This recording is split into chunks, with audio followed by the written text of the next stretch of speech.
Hey guys, it's Rebecca Oberstadt. In today's video, we are doing the Nomad palette from their latest launch. This is the Haunted Europe palette. Yes, the front does change. If you notice that, it does shift.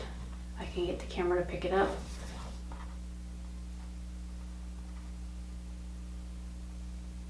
So this is their latest launch and it's a Halloween themed palette. I will be doing swatches of this. I've already done an eye look for this. And if you are watching this video, then go check out the video that this was done, the first impressions video of it, because there's a giveaway in it for one of these palettes. Yeah, so watch the video, find out where I hid the link to the giveaway and go enter.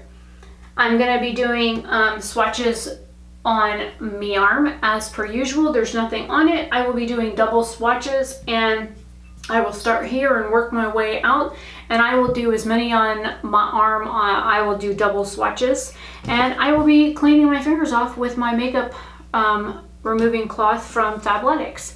So I'm going to go ahead and get started. I do 3 swatches at a time. First, we're starting with Mary King Close, then Husaka Castle, then Highgate Cemetery, and yes, I have swatches on the other arm.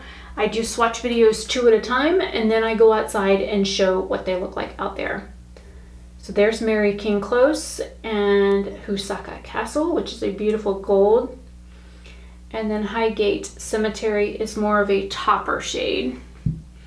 See, this is why I do double swatches, so that you guys have a better idea. That one I think I'm going to pick up a little bit more of. This is like a mustardy yellow color. The gold is more like an antiqued gold. And then the Husaka Castle is a very, very light pastel green shade. And I'm going to have to clean up edges and whatnot because this is too far down. I need the other half on my arm. There, that gives me a little bit more room. So this palette, I was very excited when she said she was launching a Halloween video or a Halloween palette. She didn't tell me what was coming, but I talked to Felicia about this and they had their own exciting news recently. And that's not for me to share, but you can check her stories and stuff occasionally. There's little snippets in there, but I'm proud of her. So next we're going into Hoya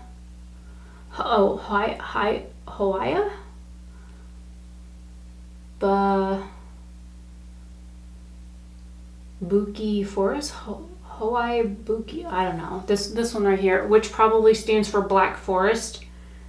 I just can't read the language. And then we have Ghost Rider here, and Bloody Mary is a beautiful shade. And as you can see, I have used Ghost Rider before, and there's just some, I picked up some really poor swatches. Hang on.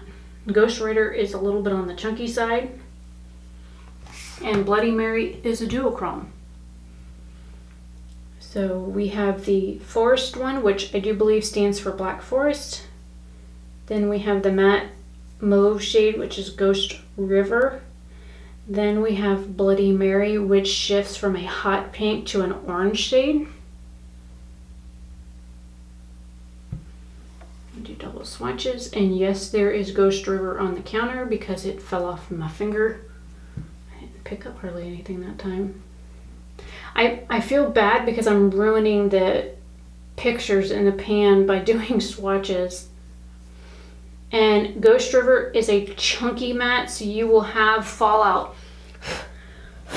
with that shade.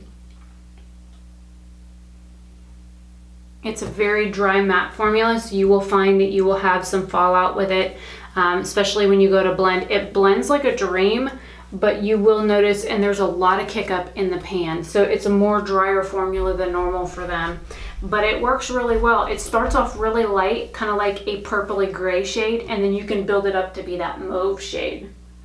Now we are moving on to Boogeyman, which is this other like golden kind of shade.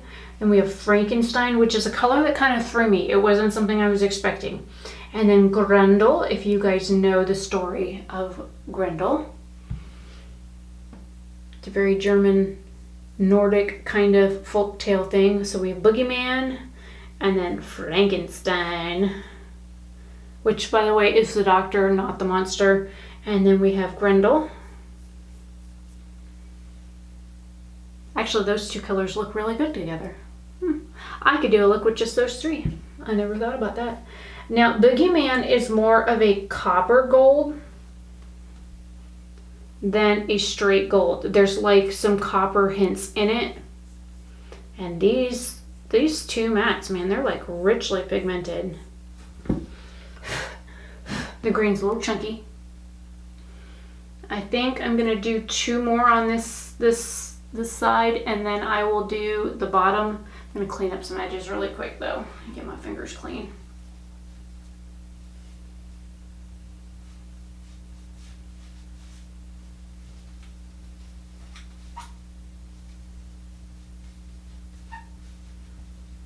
Yes, those are my fingers squeaking if you can hear that on the microphone. Thankfully the air went off. It cleaned up a little bit at the bottom here. Now going into Big Bad Wolf, which I've also used this shade. Krampus, I've used this shade, and Count Dracula, which is like another mauve shade. So we have Big Bad Wolf here, which is like a silvery purple gray.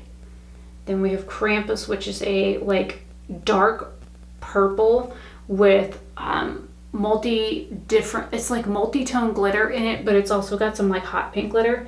And then this one that crumbled all over the counter is Count Dracula. It's another chunky like matte shade.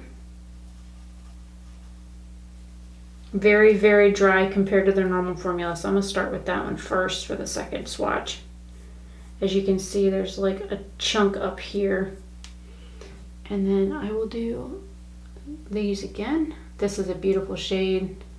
And these metallic shades build up so nicely. This is where we're at so far. Blowing color off the counter.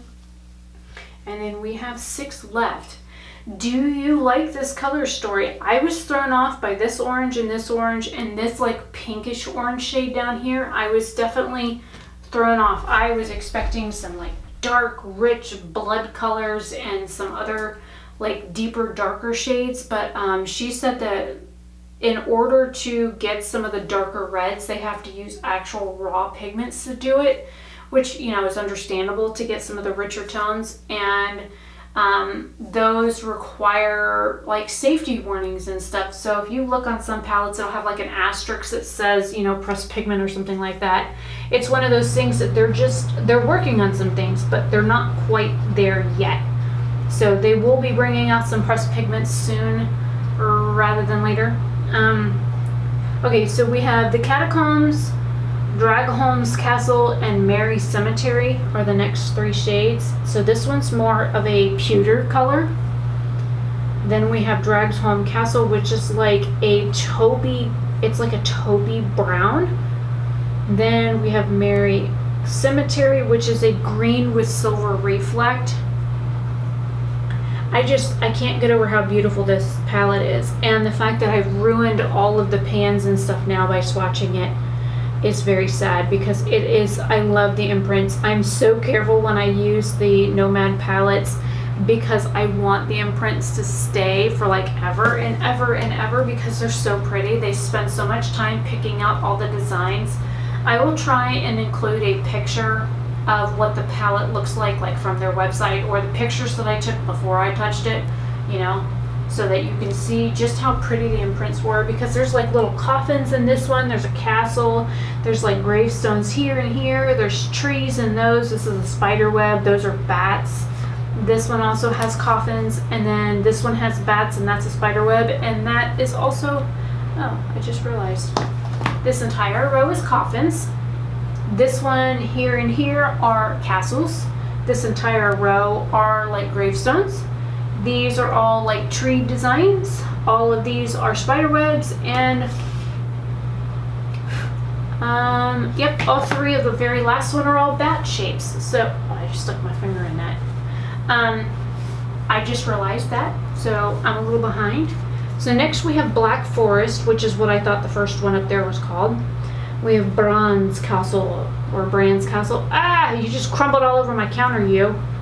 And then we have, what are you called? Spandau Citadel? Spandau Citadel. So we've got two that look rather patchy. Now, I did have some issues working with this shade and this shade. They're like weird purpley blue shades, and they are patchy as all get out. They do build up. I did notice that with a brush that they built up, but you have to be, look, it's fallen off my finger before I could even get to my skin.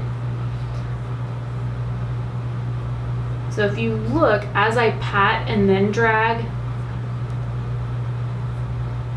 it seems to build up a lot nicer and less patchy. So just a heads up, those last two matte shades in this palette, the Black Forest and the Brand's Castle, both of them I had issues with working where they were patchy going on, and they did take quite a bit of building to get them to work. So I'm gonna pull that back so I can zoom the camera out a little bit more so you guys can see all of the swatches. Now I will be doing outside video footage of this as well, so you will see what this looks like in natural, like daylight, and then you can have a better idea of what the colors and stuff look like then outside in shaded tree cover, as well as natural, you know, direct sunlight. So leave your thoughts down below before I come back, and let me know, did you watch the other video? Did you enter the giveaway? Would you pick up this palette? And what do you think of the color selection? Did those orangey shades throw you off, or do you actually like the orangey shades in the palette? Because I know I was a little confused by them, but again, this is like a beautiful color story here. This is like a perfect like fall color story right here. Or even just like these three together is a really pretty color story. So yeah, let me know your thoughts. I will be back in just a minute. All right, here we are with the Nomad Haunted Europe palette in natural. This is natural daylight. I am outside. I am under a tree. There's a huge tree over me, just to give you an idea. The sun is finally kind of cooperating. There is a huge cloud in front of it. I kept yelling at the cloud to move so I can have some sunlight, because I'm not up during the day because I work second and third shift. So here are all of the swatches from the Haunted Europe palette. This one here still barely shows up. It's more like a topper shade, but this is a really pretty color story. And there goes my direct sunlight. Hello, can I get it back? Hello? Great, no sunlight again. I will be back when the sun pops back out. Okay, hopefully you can see this. I can't see the camera. This is what little sunlight it's giving me. It is direct sunlight. Oh, look, I got a leaf. I can kind of see my arm in the viewfinder, kind of. Hopefully you guys can see this. This is direct sunlight for the palette. I hope the camera is picking this up. I'm not sure if you're able to see the shift on this one or this one or this one, and this one here barely shows up anyways, so. But this is the Haunted Europe palette in direct sunlight. Let me know what you guys think. Don't forget to check the other video out with my first impressions and 2 looks for the giveaway that I have going on in that video. I have a bunch of giveaways going on right now on a couple of different videos. The hair color video is still going. Nobody has entered that one yet. The video for the first 2 looks for this one, it hasn't technically gone up on YouTube just yet when I'm filming this on October 10th. And so there's that I still have to get published. And then I have a CXC giveaway going on. And then in January, I will be doing another giveaway that is kind of like a random mix of things. So you guys will get to be able to choose what you want. So keep an eye out for that as well. Now that I'm actually working, I can afford to pay postage. So yeah, I'm gonna go ahead and leave this here. Let me know your thoughts of this palette down below. Hopefully I have been able to stay in frame and you can see the palette. and the swatches. And I will see you guys later. Have a fantabulous day or night wherever you are. I'm gonna go wash my arms and go crawl my happy butt back in bed, and hopefully I can get a couple more hours of sleep before I go back to work. Bye.